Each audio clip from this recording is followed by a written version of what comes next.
Welcome to NextBeat, where we give you quick breakdowns of things you may have missed in the last week in gaming, film and TV, music, and the arts. Let's dive in. From filters that make you look like a unicorn vomiting rainbows, to gaming.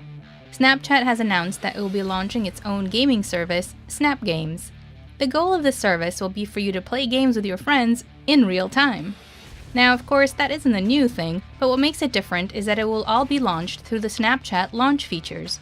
All of the new games will supposedly be free to play, but you'll need to watch 6-second ads throughout your gaming sessions. It looks like the European Commission is ready to blow some steam in Valve's direction. Steam is notorious with gamers for geo-locking game purchases, but now the EC is stating that it goes against their goal of creating a digital single market for EU member states. More specifically, Valve and 5 specific publishers have been geo-locking activation for keys sold primarily in Eastern Europe. If this situation grows larger, non-compliance with the European Commission could lead to fines as large as 10% of a company's global annual income. If you love anime, as well as stories that mix sci-fi and westerns with noir tropes, you'll want to know more about this. Netflix not only announced that they would be doing a live-action Cowboy Bebop series, but now have announced that John Cho, of Harold and Kumar as well as Star Trek, will be starring in it as Spike Spiegel. They've also announced Mustafa Shakir will be playing Jet Black, Daniela Pineda will be Faye Valentine, and Alex Hassel will be Vicious.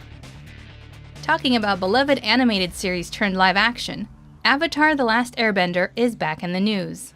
The animated TV show premiered in 2005 and ran for 3 seasons until 2008. By 2010, The Last Airbender was adapted to a live-action film by M. Night Shyamalan, but was critically panned on release. Now, thanks to Twitter, we've learned that there were plans for a season 4 of the TV show, but that it was sidelined for the film. Fans of Avatar: The Last Airbender are clearly disappointed that a 4th season was put on hold for a film that, in the end, failed. From disappointment to celebration. After decades of declining revenue, the music industry is seeing its 4th consecutive year of growth. The International Federation of the Phonographic Industry reports that music sales from around the world topped $19.1 billion last year. This new number is a massive rebound, surpassing even 2007's $18.4 billion. Francis Moore of IFPI does caution against celebrating too much, as the influx of revenue is going to streaming services, and there are still many rights holders who are not actually seeing this money.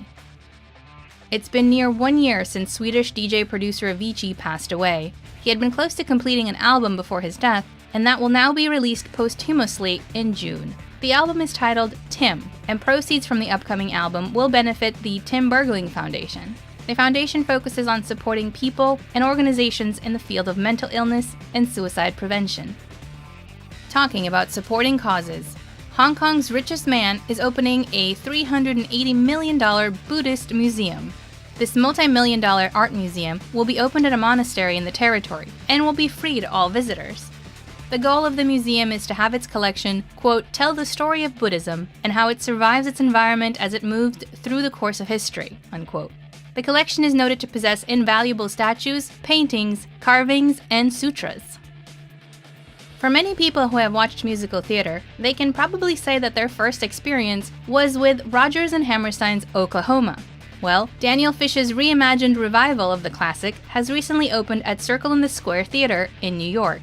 This new production is said to offer a startlingly contemporary reimagining of the Rodgers and Hammerstein classic. It also has new arrangements and orchestrations by Daniel Kluger.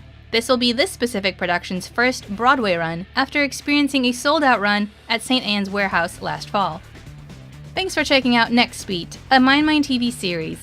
Love what you heard? Make sure to like, share your thoughts on the headlines in the comments, and subscribe for more great content such as this.